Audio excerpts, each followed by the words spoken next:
Fantasy Six-Pack Hour with your hosts, Joe Bond and AJ Applegarth.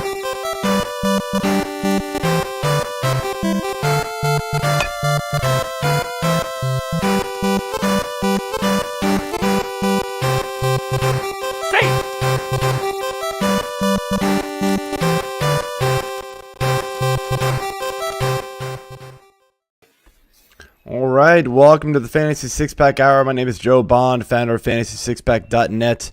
With me, as usual, my co-host, AJ Applegarth. How's it going, man? It's going.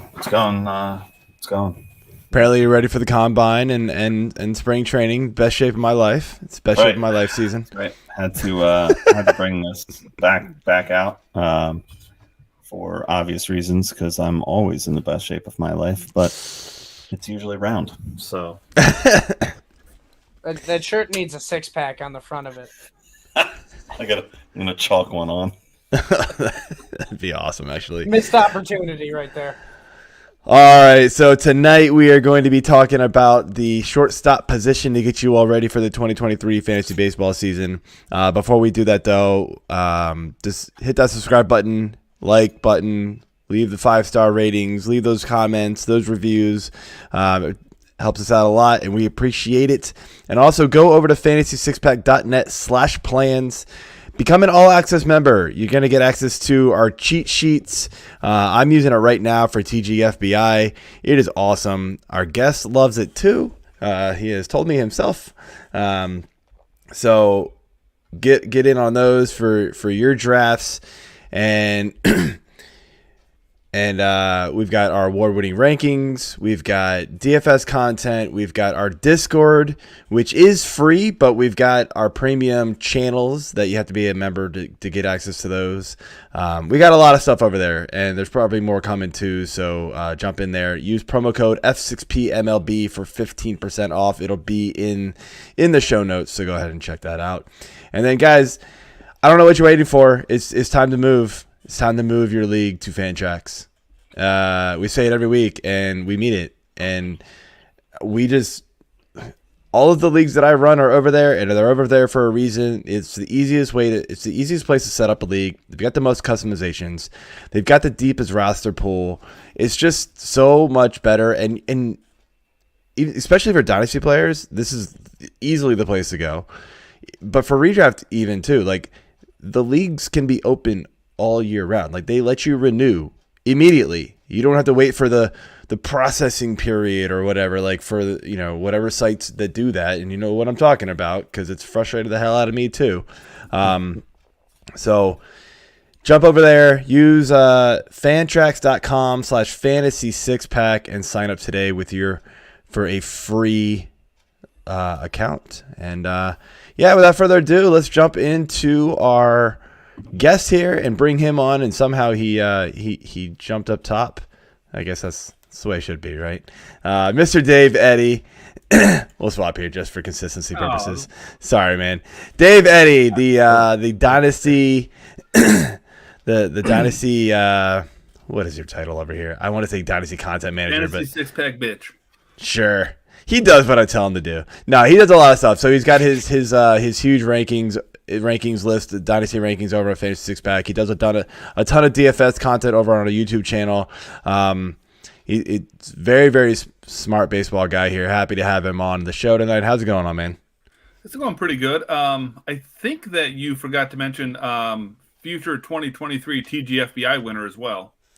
Your team is looking pretty nice, man. But we'll see what happens. It's it's a long season, long draft. My team is not going so hot. I'm drafting out of the dreaded 12 spot, which just does not seem like a good spot this year. But yeah, your team's shaping up nicely. I will say I did end up getting Hunter Green back in the 8th round, which is a pretty nice value, I feel like. I mean, I know you talked about it at the Open, but I do want to reiterate that these tools that come along with that Fantasy Six-Pack plan really are fantastic. Joe created this cheat sheet, which I think is absolutely amazing. And I'm the kind of guy who I do a lot of leagues like this, and so I'm very, very picky about what I use. And up to this point, I've only used stuff that I've made. And, with a little bit of help from myself, but mostly Joe's work, this cheat sheet is fantastic. And then the draft tracker, which I literally use religiously for these redraft leagues, I honestly don't know anymore how I could draft without them.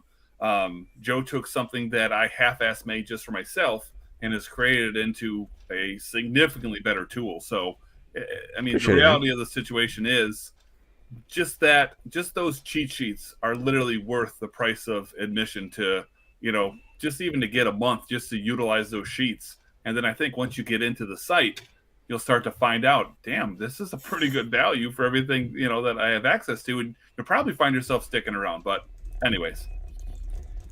Joe, I appreciate it, man. Thank you for the kind words. Joe, did you just zoom in the camera or did your head get bigger? Both. No, he's not wrong. It is a pretty cool cheat sheet. I appreciate it. Wait, which camera? Wait a minute. What's going on here? It's already gone off the rails. We're only 6 minutes in. Damn it. All right. I blame you, Dave. All right. Let's do our beer of the week. Beer. All right, Dave. What you got for us? Well, making its third appearance on the Fantasy Six Pack Hour, we've got the Old Nation Shandy. Super simple. Wrong time of the year for it, but when you asked me to be on the show 15 minutes before we start, that's what I have in the fridge. That's fine, man. Glad you could participate. Thank you for coming on. Yes. AJ? I am drinking the Kushwa Brewing Co.'s Burn Slow. It is like the red eye that makes sense because feels like my eyes right now. They are burning. They hurt. Well, I for need this show some to be done. reason, I decided it'd be a good idea to not only sleep in my contacts that are dailies, but then not realize that I didn't take one out and put another one in on top. So fantastic. This was a You've got two old contacts in your eye. That's a new one. No, so not right now. I don't. But earlier this week, I could not see very well, and then I was like, screw it, I'm just taking them out. I thought maybe I put them in the wrong eye. Whatever. I'm dying behind camera here. I literally took them out, switched them, put them in the other eyes, and was like, yeah, this isn't really much better. It's like, no, fuck it, I'm just taking them out. Put my glasses on. Eyes are not in the best shape of their life. No. Rest of my body, peak condition. Eyesight. It looks optimal from here. It should. I tweaked my definitely settings, not. So. All right, so I'm drinking an Oscar Blues Cosmic Mutant IPA. I figured I'd bring on a Cosmic Mutant, because Dave's. I figured it would match with that. Burn. Does it make any fucking sense, Joe? What? Yeah. What? Yeah. Anyway, just standard IPA, 7%. It's good stuff. I like this. Kind of funny saying on the side. Through alternate dimensions of time and space, a new mutant is landing with a supernatural yeast strain that explores layers of hop flavor once believed to be beyond the reach of brewing. Yeah, it's I already didn't want to try it. I come to your planet bringing more yeast infections. I mean, yeast strain. Oh my god, I almost spit out my beer. Like alien or something. What the fuck? Don't ever read that again. We asked for the name of a beer, not a short story joke. Read it again, you mean? No, just kidding. All right, let's move on. All right, Shortstop preview. So much better. Was it? You sure about that? Yeah. All right. Anyway, if I can find my show notes here, I don't know where anything went because I've been doing like 5 million things. So bear with me for a second. But all right, Dave. So we're talking about shortstops. We like to lead the show pretty much every time with kind of your draft strategy overall. You're thinking heading into drafts. Shortstop. It's a fairly deep position, at least compared to some of the other infield positions. I'd say it's probably the deepest of the infield positions. but there are obviously your like super elite talent up top, right? So do you find yourself going into drafts trying to grab one of those guys at the top, or are you fine waiting and taking kind of whatever falls to you as the draft goes around?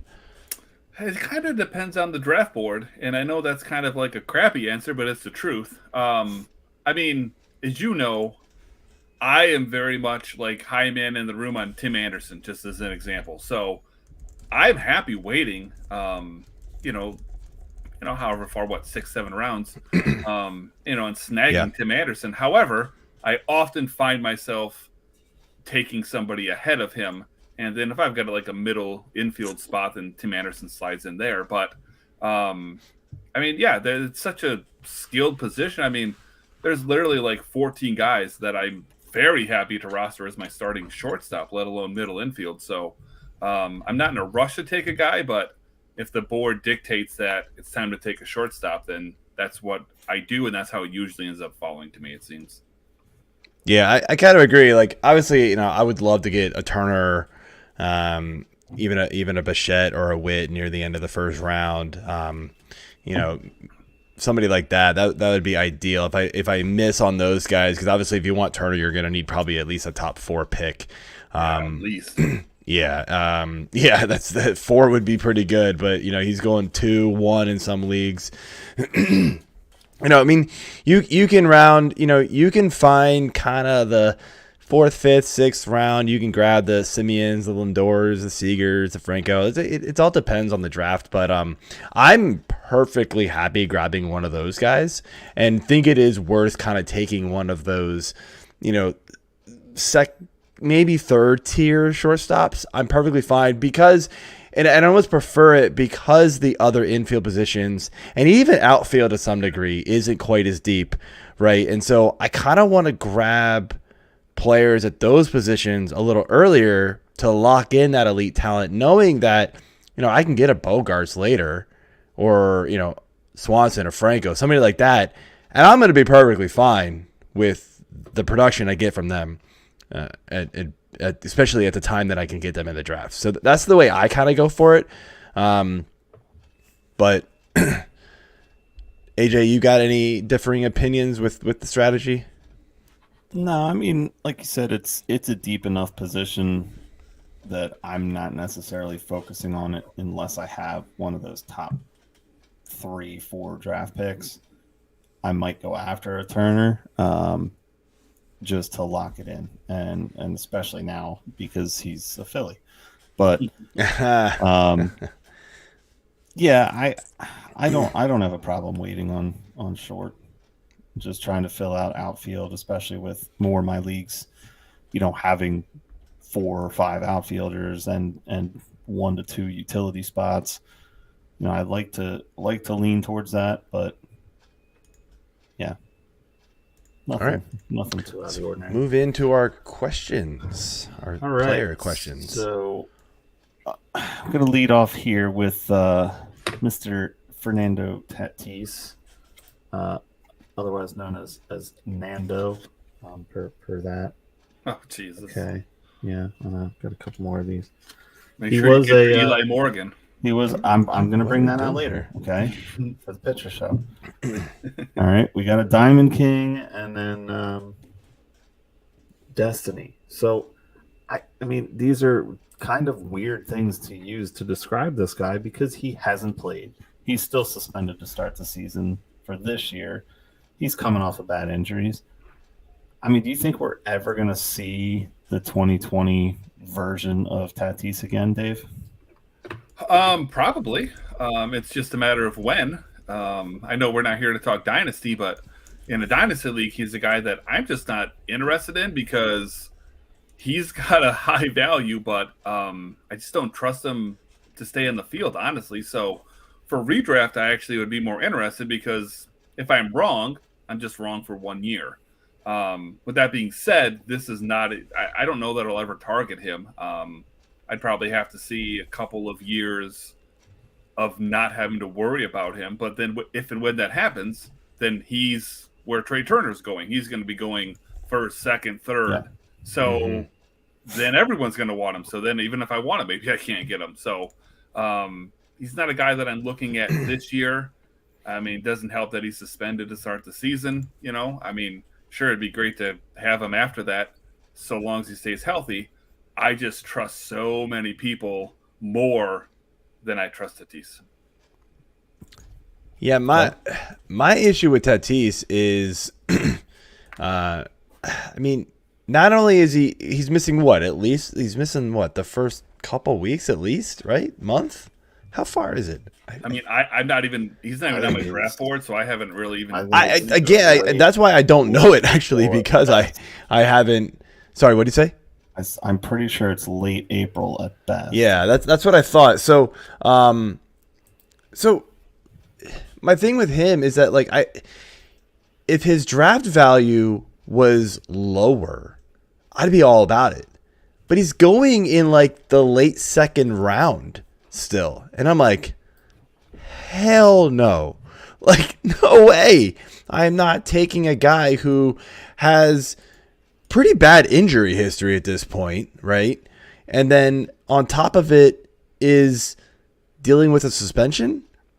No, I'm completely out on him. If he were to drop to the fourth round, I might consider it, but he will never drop there in a redraft league. So the late middle of April. So right now, if there's no cancellations or anything, April 20th, which coincidentally is 420. So take that for what it's worth. I'll drink to that. Heyo. Sounds good to me. Yeah, I mean, look, we know the talent is there. He is a bona fide superstar when he's on the field. Absolutely. But I mean, last year was a complete lost season for him. Dealing with shoulder, and was there a wrist injury too or something like that? There was multiple things that went on, and everybody thought he was going to be able to come back last year, and then it was just oh, the shoulder's worse than we thought, so he's held out forever, and you're like, oh, yeah. God, okay, great. So the fact that he's suspended, you wonder if they're not really you just wonder if that injury is still lingering somehow, or there's something else going on with him. I don't know. There's just so much unknown with him at this point. I am not willing to take that risk on him. I did last year and he got burned by it, and maybe that's why I'm not doing it this year. And maybe I'll get burned the other way this time, like AJ's beer, burned slow. But see how circle back. That's great. That's great work. Circle, the shape of a contact. I had two of them. That's bringing it back. Mm-hmm. I mean, on top of each other. If you look at his ADP, he's going 19th, which is too early for me personally. Way too early. But then you look at my TGFBI draft, and he went 16th, so right in line. Yep. But again, that's an example of he would never be available where I would take him. Never. Like you ever. said, fourth round. Yeah, I would probably take him in the fourth round, I guess. He was 16th in mine too. That's funny. Yeah, he'll never be there. So nah, absolutely not. It is what it is. I mean, I get it. If you swing and it hits, that's a slam dunk pick, and you're going to clean up. That is super good value. If he comes back, look, if you could get the 2021 version of Tatis, and he's only going to miss the first 20 days, 25 days of the season, and you could get him at pick 16, 17, or 20-ish, you would do that every day. But we have no idea what we're getting from him because he's been so injured. He hasn't played in a while. And he's moving to the outfield. So, who knows what that's going to do to him, too. There's just a lot of unknown. Some eligibility. You're hoping in a perfect world to get 400 at-bats out of him. Whereas you can pick a dozen guys at shortstop that are going to get another 200 at-bats. Yeah. And Tatis might be able to roughly perform at the same level if he's fully healthy, but you literally need him to be you need to be perfect, basically, and I'm not, no thanks. Yeah, I know the draft tracker likes him because of the projections like him, but he's one of those guys where when I see him come up on the board, I'm like, we got to pass. So use the draft tracker as a guide, not a Bible. That is the best advice I can ever give you. It's not telling you who to draft. It's guiding you. So it's all information. You take it for what you want it to take it. What a beautiful phrase, though, Joe. I wonder where you got that from. Oh, like I've never thought of that before? Thanks, Dave. That's literally verbatim what I've said. It is not verbatim. Bullshit. Yeah. Anyway. Yeah, I listen to you talk enough. It is. What are those commercials? Throw the red challenge flag? What about Channing Tatum? All right, let's move on here to Xander Bogaerts, teammate of Tatis. Now, interesting player for 2023. I mean, he's been a very productive player throughout his career, right? And he was very good last year overall. If you look at just the raw numbers, right? I mean, 15 home runs, a little less than what you would like from him. Still give you 8 steals. Excuse me. Batting average was up at 307. That's phenomenal. 84 runs, 73 RBI. Good stuff. Good counting stats all around, even in that kind of weak Boston lineup. Now goes to San Diego. Obviously, going to have Machado, Tatis at some point. Pretty, a much needed upgrade for him in that lineup. And, well, but then you look at it, right? And you look at it and you go, okay, well, he's moving from Boston, hitter-friendly park, to San Diego, probably one of the worst hitter parks that there is. So that's not so good. What's your thoughts on Bogaerts this season? If you just look at the raw numbers, where he's going in drafts is a value, but why is he down there, and are you willing to draft him? I think he's like probably at least a couple other players we might talk about where he is maybe good is too strong of a word, but he's good across the board, but he's not elite anywhere. I think he he has more value in an OBP league than he does in average league. And it's not that his average isn't good, but his OBP is average was over 300. It's phenomenal. I don't think he's going to hit 300 That's necessarily. nice. But his on base is more solid, I think, than his average would be. But in the last 4 years, he's his 309, 300, 295, and 307. His average is top notch, but his OBP is really good too. But compared to that's what I'm saying. So I'm just saying I'm more interested in OBP. However, again, there's a lot of shortstops that I just like more. I think you'll see not a big, but a slight uptick in his numbers in San Diego over Boston. But he's just not a guy that wows me anywhere. And like his ADP is basically the same as Wander Franco. And I would say that, Xander has a much higher floor, but the ceiling goes to Wander. And, I've told you, when we talk about these TGFBI drafts, I'm playing to win. I'm not playing to get 30th or 50th or 100th. I'm playing to get first. So if you give me the choice between Wander or Bogaerts, I'm going to take Wander, and I'm okay being wrong because I'm playing the game of trying to win. And I don't see Xander winning me a league. And I'm not necessarily saying Wander would, but I think Wander has that capability where, Bogaerts doesn't. Yeah, I think, you're looking at what you're getting from Bogaerts. And, yeah, average is huge if he maintains that.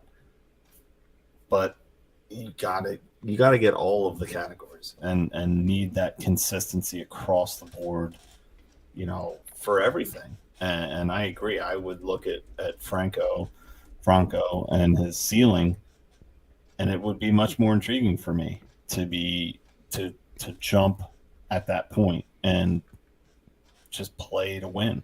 I mean, that's what we're doing here. Yeah. I don't really know many people who are in fantasy leagues that play for like mid-tier, maybe a playoff appearance. You're trying to paint to Joe, damn it. I can't figure it out. So my thoughts with Bogaerts and they're actually like, if it's weird because the overall stats last year were pretty good, right? I mean, if you look at them, they were solid across the board. I mean, like, you wish you could get a few more steals, and maybe he will this year because of the rule change. But there's some underlying stats that really worry me about him. And, his exit velocity was like 35th percentile, barrel rate was 37th percentile, hard hit rate 47th percentile, slugging x slug 42nd. There's a lot of things going in the wrong direction for him as far as those underlying metrics, and I think the projections and those that are ranking, most people at least, are noticing that, and that's why he's lower down the list than I think where people would expect him to be. I feel like at this time last year he was probably a top 5 shortstop. And he's now, for me, number 10. So it's pretty far down the list, and like easily taking a Franco, Seager, Lindor, all those guys above him. But last year that wouldn't have been the talk. So, speaking of some other guys here, AJ. Yeah. All right, so we've got Tommy Edman and Mr. Tim Anderson, who you mentioned earlier, Dave. They're being drafted about a full round apart, with Edman obviously going ahead. But both players, to me at least, seem to offer pretty fairly similar stats. Obviously the big knock on Anderson is playing time. He's been injured for more than a full season over the last 4 seasons combined, with 172 games missed. Obviously, it sounds like you already answered this part of it, but you're willing to roll the dice on Anderson in general, but you're willing to do it over Edman specifically, knowing that we're looking at lost time here? I think that the missed games is way overplayed. Yes, last season he played half the year. But other than that, other than his rookie year, hasn't played less than 120 games. So, best case scenario pretty much nowadays, if a guy plays 155 games, that's awesome. He missed 7 games, which is almost surely because of rest. Mm-hmm. These are only 20 less than that. That's not a big deal. That's an IL stint a season, maybe 2. I don't think that's a big deal in this day and age. So I think his injury concerns are only because he missed so much time last season, and every report that I've seen says, hey, he's good and ready to go. And a healthy Tim Anderson is a 5 category contributor, and let's see, his ADP right now is what? His ADP is around 93. Get the hell out of here. I will take him all day long in the 7th round. I love Tim Anderson. If Tim Anderson is that NFBC ADP? I don't know. It's what's on Fangraphs. Oh, okay. But I think that's NFBC. His like consensus ADP is like in the 120s, which is gonna go up. If I lose a league because I took Tim Anderson in the 7th round, I'll live with it. It's in the baseball cards. I don't know. But I will say this is the best White Sox outfit of all time. Oh God, love it. Love it. Yeah, you really need to get those contacts. I kind of had to do, like, when you started mentioning Tim Anderson in the little chat that you and me and a couple others have over here in our Slack channel for Fantasy Six Pack. I was like, the injuries, and you say he's only played less than 120 games once in the last few years, but we're talking he played 123 games in 2019. 123 games in 2021. Yeah. That matters. So, and I think the other thing too is just the RBI aren't there for him. But you have to hope. You have to hope that Eloy and Roberto. Now he's not going to hit those guys in. He'll hit in front of those guys. But you have to hope that the lineup just gets better. And without La Russa there, hopefully it does. Like that team just needs to get better, healthier, and. You're right. He is a 5 category guy, even with missed time. You're getting double-digit home runs. You're getting double-digit steals. You're getting a great batting average. You're going to get tons of runs. And then the RBI are fine. They're not elite, but he's good, especially where you can get him in drafts. You're not looking for RBIs out of somebody that's hitting early in the lineup. That's not necessarily what you're chasing with them. So. Right. You were just talking about Bogaerts, and we were talking about how great his average is. Tim Anderson is right there with him. Yeah. I was talking about his on-base percentage and how good Bogaerts' on-base percentage was. And You look at Tim Anderson, and he's basically right there with him, a couple percentage points off. So Yeah. I think you're getting, if you like Bogaerts and you don't like Tim Anderson, it's only because you look at how many games he missed last season. You can't tell me 123 games in a season it'll scare you off. If I knew he was going to play 125 games this year, I would still draft him where I drafted him. Yeah. So, want to get your quick thoughts on Edman, though. So, to me, Edman is a guy who I'm personally just not really that interested in. I know the speed is there, and everybody wants to look at the power kind of trending upwards. I'm leery of the power, to be honest. It was very front-loaded last year. He hit most of his home runs in the early months. So, what do you think with Edman as far as drafting him this year? Are you remotely interested in him? I'm never going to draft him because I'm going to get Tim Anderson, in place of him. And for everything that, Anderson does, for a similar ADP, Edman is at least a notch below everywhere, probably except for runs. Maybe they're probably steals there. Yes. I mean, his steals are like 30 and 32. Yeah, so but Edmonds, you were talking about, his power. He has 11 home runs, 5 home runs, and then the last 2 years where he's played basically full seasons, 11 and 13. Yeah, and like I said, last year it was 20. very front loaded. I think he hit a bunch in like the first couple months, and then it was just kind of like it was all kind of gone. So yeah, not super interested. Yeah, I'm not big on Edman either. I do like Anderson. I'd much be, see myself waiting much more than jumping at an Edman. Let somebody else have him. All right, let's move on here to our $700 million man. I mean, I don't know what he is. Carlos Correa, signed by 3, 4, 10 different teams this offseason. It felt like. You better Good say Lord. who he plays for. I don't know if anybody knows. The Minnesota Twins. Yeah, I think, right? Yeah, I know. I'm sort of like, no, it's definitely the Twins. So I mean, he eventually signed. Like, it was supposed to be with St. Fran, then the Mets, and then like the knee issue, like they nulled the deal, and then eventually signs with Minnesota. Still got a pretty fat contract. Not as high as he would have gotten with the Mets, but very, very nice contract. A better annual salary. Yeah, but he wanted that long-term thing, man, and that would have been crucial. So anyway, I mean, look, we know Correa has the talent, but like, it just feels like it really hasn't come together since,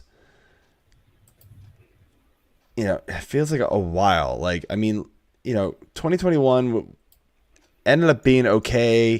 2022 was a bit of a downtick.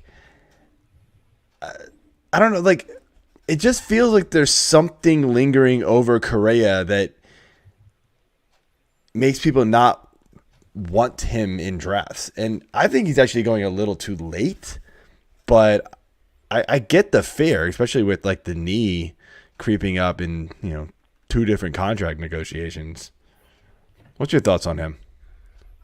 Again, I'm going to reference Tim Anderson all night long, I guess, because we're talking shortstops here, but so if you're worried about Tim Anderson's health, Tim Anderson only really missed time last season.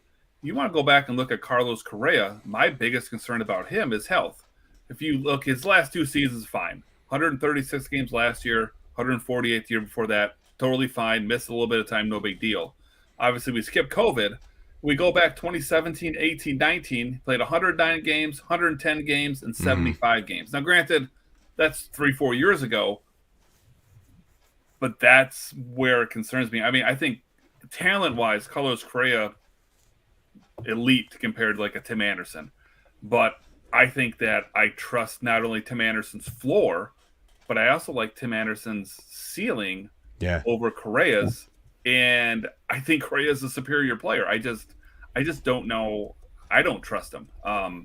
But with that being said, I wouldn't hate if Carlos Correa was my starting shortstop because, if I can get him, well after pick 100, if somebody snipes me on Tim Anderson, then I'm going to be waiting.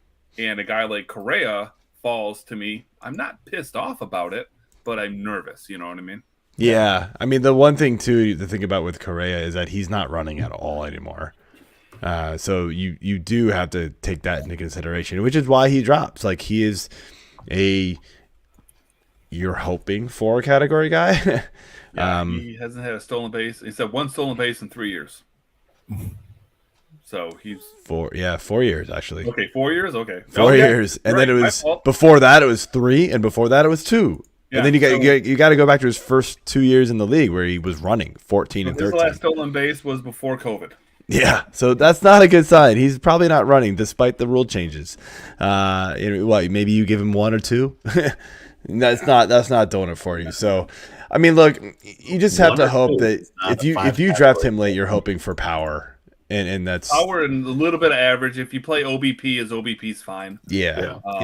So you're going for power. Not a bad player, but you're hoping to get that at a position where I think you can typically count on some speed too. And that's what makes it rough to draft him. Right. That's why he falls even farther in my opinion, which is why I'm not interested in him. I mean, if you look at everybody going ahead of him in drafts, outside of maybe like 2 guys, they all have. Actually, I'm not even sure that that's true. Well, Seager doesn't. Yeah, Seager doesn't run.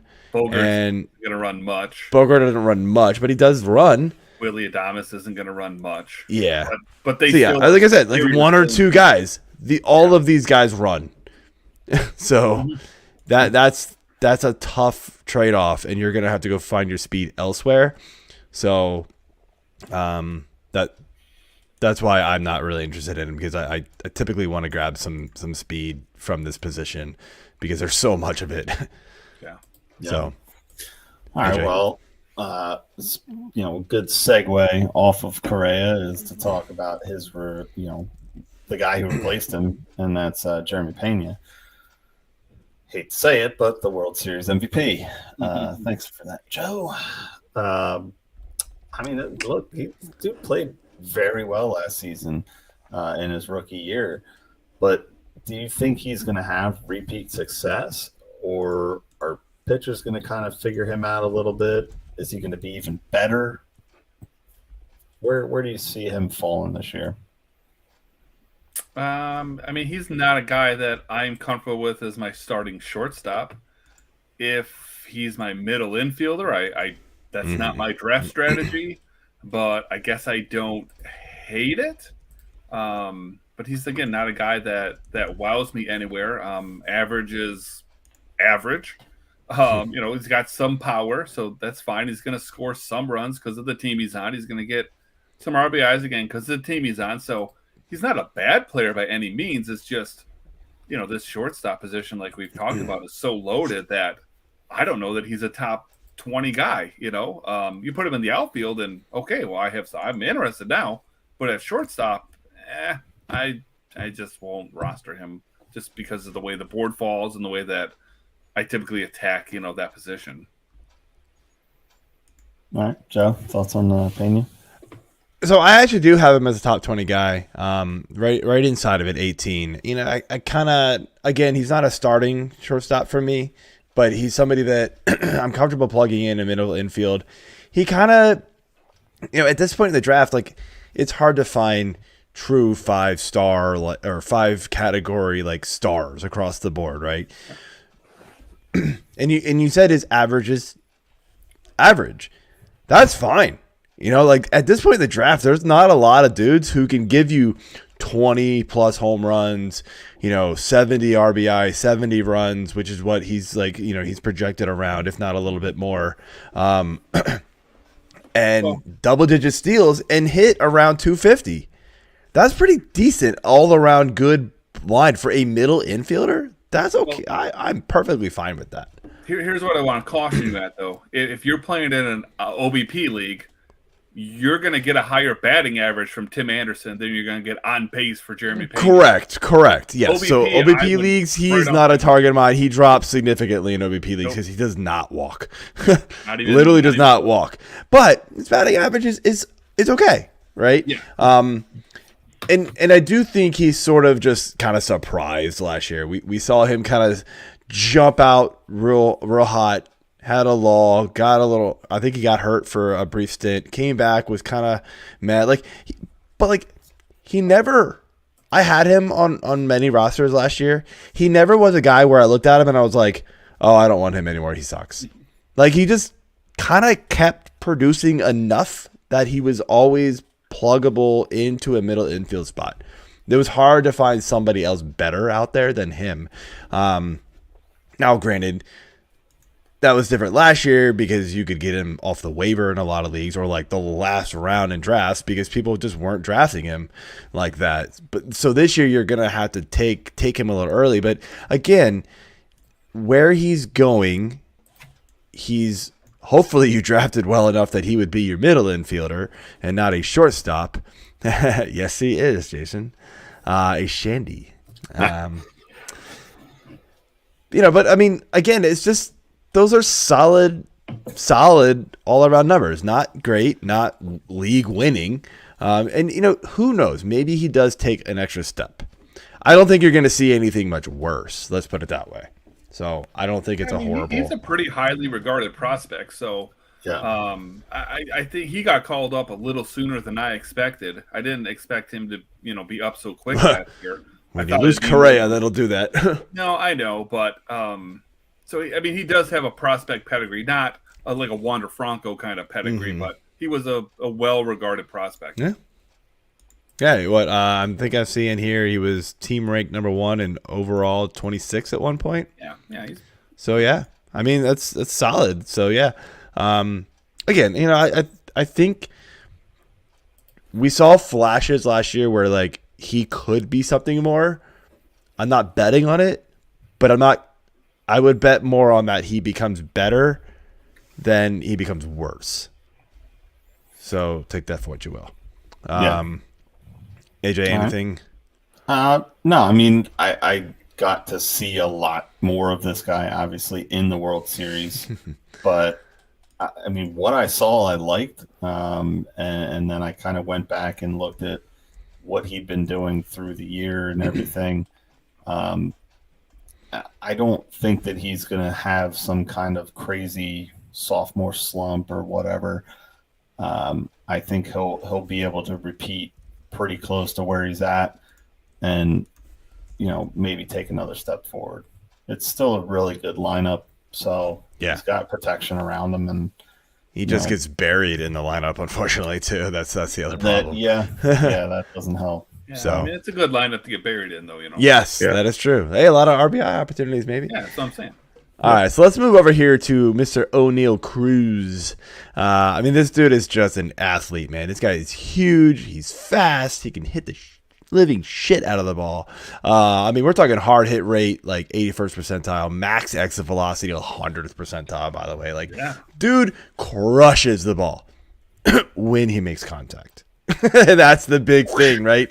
This guy strikes out at 35%. like the league worst. He is in the first percentile in K percentage. That's not good. That's the wrong percentile to be. You do not want to be number 1 in that rate. So, I mean, what do we do with this guy? He's being drafted, maybe not at his ceiling, but he's still being drafted at a point where I feel like people are just hoping it clicks and taking a chance on him. He's going ahead of some. I hate to use the word safe, but he's going ahead of some of these safer, more reliable, in my opinion, shortstops. Tim Anderson, Willie Adames, Carlos Correa, Iris Jimenez. Right? He's going ahead of these dudes. Even Pena. Like, do you believe in that draft strategy of taking Cruz and taking that chance, knowing that at that point you've probably missed on the top 10 to 12? I don't hate it per se. but he's not a player that fits what I'm trying to do. So I am very focused on average and finding guys that have an average with, stats that I can live with, especially early. And then I try not to, or I pretty much avoid, not at all costs, but I mean, I try to avoid guys like him who are just an absolute black hole in average. But this guy literally is 80 power. I mean, it doesn't get any more than this guy. Yeah, and he crushes the ball. I mean, he steals bags too. I mean, if he went 2020 this year, no surprise. I'm not shocked in the least. But the K percentage is death. Again, if he's in an OBP league, you're basically looking at Jeremy Pena again, only with a lot more home runs. So no, maybe he's just not a guy that fits my profile. I'm not looking for guys that are this bad and this kind of sure to have a poor batting average. And like I say, we've talked about the guys that I'm interested in, the guys I'm waiting on. So Neil Cruz isn't going to be a guy that I happen to get because, again, I'm waiting on Tim Anderson. I'm going to get Tim Anderson a round or two after I would have to take O'Neal Cruz. So I'm never going to miss out on Tim Anderson and end up getting O'Neal Cruz, Yeah, I definitely like Cruz's upside. A lot of the leagues I play in don't, the K rate's not a big deal. Because it's not necessarily like points leagues average is nothing, or just head-to-head weekly leagues in general. Like you can make up for it with other guys in short stints, so his bat average doesn't drain you over the course of the full season. Yeah, and so I get it. The looking at the home run potential, the stolen base potential, the positive points that you're looking at there. Again, would negate any potential negative points you can get from the K's. But he did show a little bit better plate discipline the end of the year, so hopefully he can carry that into this year and just get out of the 30% for that K rate. But I like him. I don't know if I can pay up for him either. So. But speaking of paying up, well, hey, hang on one second. I want to just give a couple thoughts. So he's a guy who every time he's gonna get drafted, and when he got drafted in my TGFBI league, I went, ooh, because you're intrigued. You're like, how the hell does this fit? And I'm looking at the guy's team. That was his second hitter. His first hitter was Kyle Tucker. So he went Kyle Tucker, Strider, Nola, Christian Javier, then O'Neal Cruz, and you're like, nope, that ain't it. Because now you're getting to the point where it's hard to find really good average players to help bring that up. And if you do find those guys that can help you in average, you're usually giving up other categories because they're just contact hitters. They're not power hitters, right? Now, he did get Taylor Ward. I like that. And he got Gleyber Torres. That's kind of in the middle as far as average. I don't love that one. But so I think he's okay. But Cruz is going to... It's going to hurt him. It will be if it works, that's an awesome move. If it doesn't work, that's going to be... that will be the pick that sunk him, I feel like. Yeah, I feel like if you draft him, you limit later options because... You can't go after like a Hunter Renfroe or somebody. Right. You can't go after a similar player. Now you're looking at a guy like, Luis Arias, and you're like, God, man, that 310 average, boy, that looks good. It's real nice, but those 44 RBI don't. And I made that up. I have no idea what his RBI total is, but it's not good. Fall into the trap of being like, God, I need to reach for him because I got to make up for average. I went far up, 55. Yeah. And then, you find yourself doing that a couple of times. Yeah. And then at that point, then you need Cruz to hit, but then you also need these other guys to hit, and then now you're just back to even. So I just don't like guys that are a death hole at anything. I can live with no stolen bases, but don't give me a guy with no power or with no batting average because it's really hard to make up. Yeah, he went 65th in this. That is... That's early. 66 in mine. I just looked. Yeah, I mean, I know that's where he's going. That's just too rich for me. I don't want any part of that. There's so many other guys going around that range. I mean, people are taking. I mean, and I get there's injury risk here, but like Eloy, even your boy Adolis Garcia went right in front of him. I'll never fucking hear the end of that. No, you will not. I mean, rightfully so. But Jesus Christ, Joe, forget something, would you? Nope, absolutely not. You will never let me forget stuff. So When you it know you would comes give it. to You know you would stuff give it like right back that, to me. Joe runs fantasy receipts. Yeah. He's got his own fantasy receipts. Is that why I wasn't blocked yet? No, just kidding. No, not even close. Yeah, I mean, there's just. I mean, the upside is tantalizing, and I get it because he is a hell of an athlete, a hell of a player. It just has to really go right for him. I wouldn't be surprised if it did, but I'd be betting that it doesn't more than it will. But all right, last player. Oh, last guy we got here. Here's obviously, a name we've mentioned, and that would be Mr. Franco. I mean, what are your expectations for him on, hopefully having a full season this year? League MVP. Well, maybe not.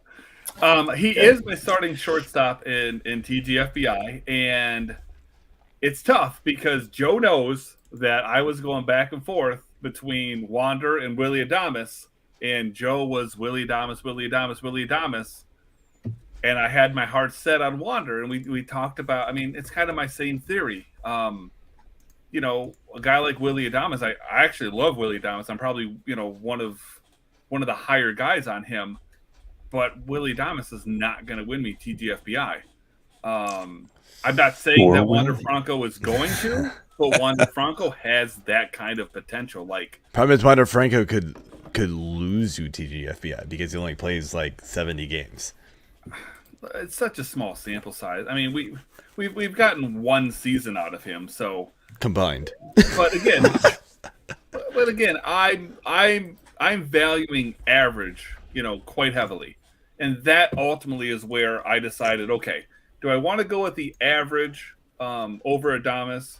Do I think I can make up average, or do I want to take the home runs and RBIs and go Adames? And so that's the way I looked at it. I figured I can catch up in home runs and RBIs a hell of a lot easier than I can catch up in average.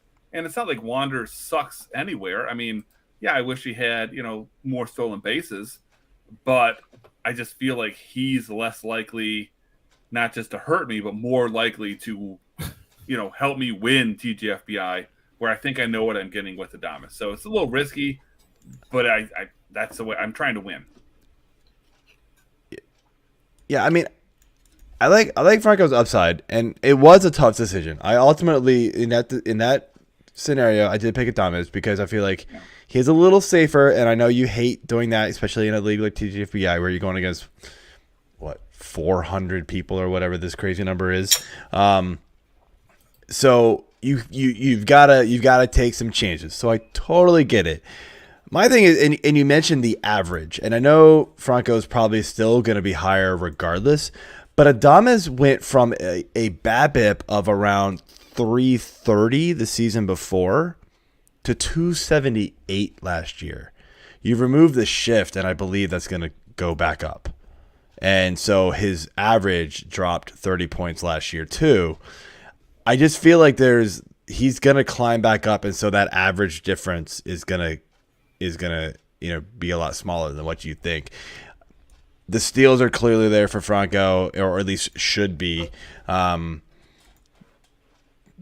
But just the overall counting stats that I think you can get from Adames and that you can count on, like more so than Franco, is why I would have done that. But I do like the upside of Franco. He's just a risky pick early on in drafts. I mean, he went a round later than O'Neal Cruz, and he kind of fits that same build of, maybe a little post-hype sleeper with Franco at this point because people just don't trust him.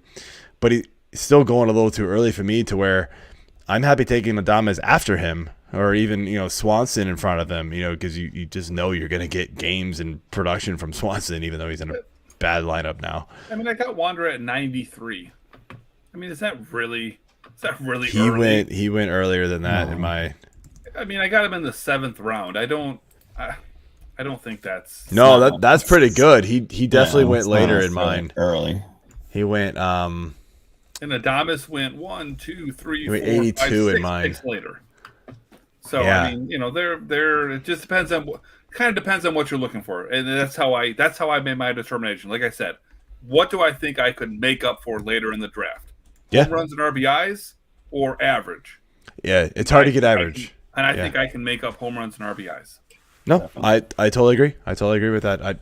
I didn't hate the decision. Like I said, I personally would have gone with Adames. It's funny. Like I said, Franco went like a whole round earlier in mine. He went 82nd in mine. He went 90. What, you got him in 95? You said 93, I think. Yeah, it was, I said. and then Adames went like a whole round and change after in mine. So it's funny how these drafts are so different. All right, so let's finish things off here. We always like to ask for each position kind of some favorite late round targets. So, let's kind of dive deep into those rankings and projections and find some of these guys that we can get later on that are clearly going to be middle infield or maybe just straight up bench spots at this point, stash guys that you're hoping pan out. I mean, how late do you want to go? Well, let's not go your 30 team league, 1900 roster. Does Javier Baez count as late round? Is that too early? No, that's fine. He's going pretty late. Late-ish. I mean, again, maybe I'm a little bit of a homer. I don't know, but I don't think. That's cool. Okay, I don't, and I don't know in this particular case if I'm being a homer. But so the thing about Baez, and again, huge secret here. He is very, very hot, and he is very, very cold, and you just ride the waves. Last year, he never really got hot, not for more than a handful of games. And started out super hot, and then it was just like, oh man. And so I think that we're set to see a significantly better, like more typical Javier Baez, and where he's going now, I feel like he then becomes a good value. It kind of depends again, if we're talking about, an OBP league, I completely shy away from him, but barring an OBP league, he's a guy that if he's my middle infielder, assuming that I can take the, average hit, he's a guy that I would be interested. I mean, I love him as a bench piece. But so again, depending on how late you want to go, I don't mind him. If we want to go a little further down, big fan here of what we could see from Ezekiel Tovar. He's actually been going probably pretty early in these drafts compared to where people probably have never heard of him. But in something like TGFBI, you have probably a little more of a sharp room compared to your typical league. So he's going to go, a lot earlier. But I feel like a lot of leagues, he might go undrafted, or he's going to literally be a very late round pick. CJ Abrams is another guy. Mm-hmm. Again, this could be me being the dynasty guy and, knowing all about these guys, and maybe they're not quite household names yet, but that's another one. I got one. I mean, look, I know steals are going to be a little up this year, but I just saw this if Joe ran fantasy receipts, it would only be for Dave's takes. I know steals are going to be up this year, so maybe not as much value, but I mean, he's going he's basically free. You can get him off the waiver wire. I mean, Jorge Mateo, you're being a homer. He's still 35 bases last year. Like, he's gonna be a cheap source of steals if you're desperate for it at some point in the season. What else is he going to do for you, though? How are you going to make up for a 220 average? You won't use him all year. Let's put it that way. He's going to be 267 on base. He's going to be a replacement guy. I mean, you took all the dudes I wanted to mention. You're welcome. Okay, want me to give you a guy you weren't going to mention? How about Thairo Estrada? How about Brandon Crawford? I could care less about both of them. If you're going to go that route, and take guys there, go ahead, take Anthony Volpe and sit on him. Yeah, that's tough though, because we just have no idea when he's actually coming up. So the truth of the matter is, I wouldn't draft. Again, I No. keep talking TGFBI because that's what I'm doing. But when he does get called up, that's the kind of guy who you're going to want to take and go, okay, what's 30% of my fab? Here's $200 on Anthony Volpe. And if you're wrong, then fuck it. But if you're right, you are going to get potentially top 10 production. I mean, it could be substantial. So Yeah, that's he hit 18 home runs and 44 stolen bases in 110 games last year between AA and AAA. That's he's gonna phenomenal. when he gets called up, he's gonna be hitting 7th, 8th, or 9th. Gets his feet wet before you know it. He's batting 6th, and maybe by the end of the year, if everything goes correct, maybe he's batting 2nd. So he's the kind of guy that you're gonna want to pay attention to, because when that fab round comes, people are gonna be dumping money on him. Yeah. Put that little star or whatever it is next to his name on your waiver wire, because when he make that alert pop on your phone when the call up happens, because he's going to be one of the ones you're going to want to go after. Absolutely, I like that one. AJ, you got anybody, or I think Dave ruined it for us? Well, don't bring me on. I'm kidding, Dave. Jeez, don't think so. I- Oh, jeez. Yeah, I mean that's a lot of the guys. And honestly, Brandon Crawford. If it's a last, I can't draft the guy anymore. He was so bad last year after a super good 2021, but man, I know it's so. It's like feels like when everybody gives up on him, he's like good player. That it's like, come on, I know you still got something left. He's gonna get picked up like 800 times in every single daily transaction league, just because it fantasy darling bicycle. Because or neighborhood bicycle, whatever. Because he's on every team every year for some amount of time. Huh? I think he's one of those examples of a better real life player. So you see Definitely. him and you're like, oh, this guy isn't too bad. And I mean, it's not like he's disgusting, but he should not be in your lineup. Not for any extended period of time. He's definitely an injury replacement type of dude. Unless you've got Joe's 2022 team where everyone gets hurt. I'm pretty sure he was on my TGFBI team because of that. How about that? Well, yeah, I was that desperate. I drafted Tatis. Yep. Yeah. Yep. That did it. That was the start. All right. So, Dave, that is it for the show, man. I want to thank you for jumping on. I know it was last minute. Unfortunately, our original guest had some difficulties, technical difficulties. So, thank you for coming on. Let everybody know, what we got going on over here with some Dynasty content and beyond, I guess, for Fantasy Six Pack. I'll let you do the talking. You are putting me on the spot here. Let me. Do you even know? Kind of. So. We got Alex Welch doing some under the radar prospects. So, I mean, these are dynasty type articles, but that's cool. We got Josh Stevens doing trade targets amongst other things. He likes to jump in and do a few things, but trade targets mostly. If you're watching this, you probably watch quite a few videos. So, Jason Beckner, he's doing buy and sell. He is doing, prospects reports from spring training. He does a variety of things here and there. Basically, when we come up with an idea, I usually run it past Jason first, and a lot of times he'll take it on. Obviously, we've got my rankings. We got Michael Snyder's prospect rankings as well. Coming out in a few days, I believe. His new updated ones for now that spring has started. He's pumping them out here. I think Sunday is when he said he's bringing them out. So those will be. I'm excited for those.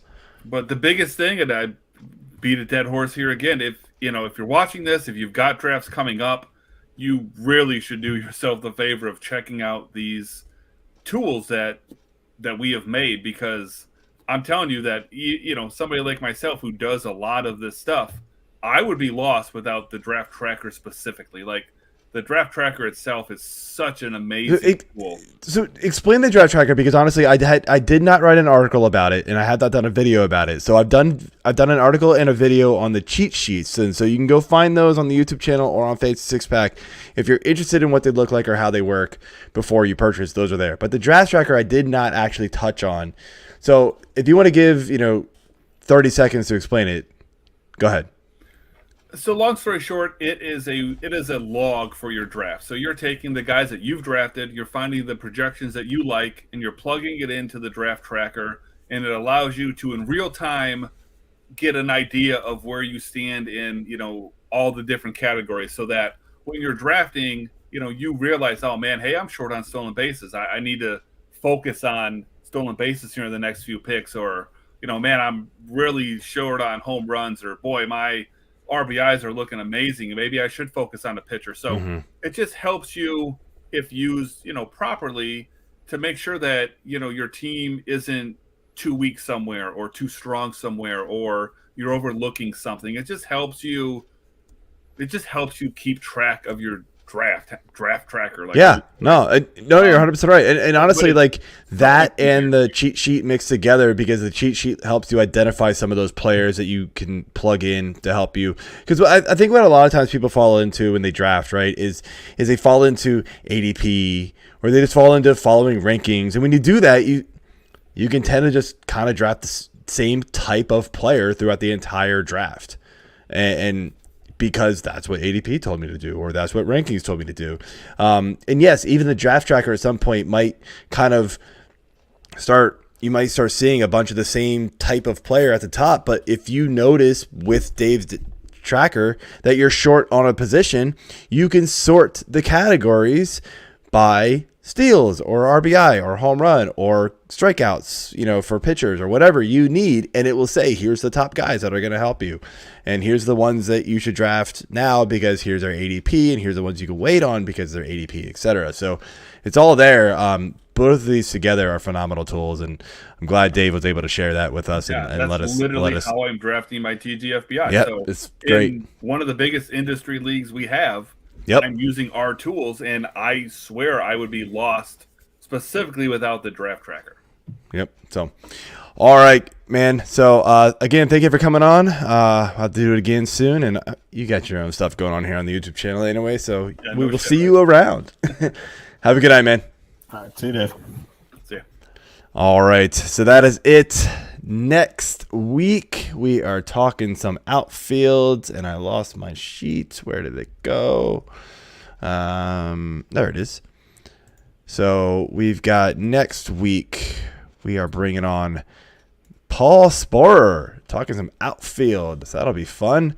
Never had him on the show, so first time guest for the Fantasy Six Pack Hour. I'm excited to talk about him. Big name in the industry, so that'll be a bunch of good information. Super smart dude. So, all right, AJ, that's it. That's all I got. All right. Good night, folks, or whenever you're listening. Thank you for listening and watching. Peace.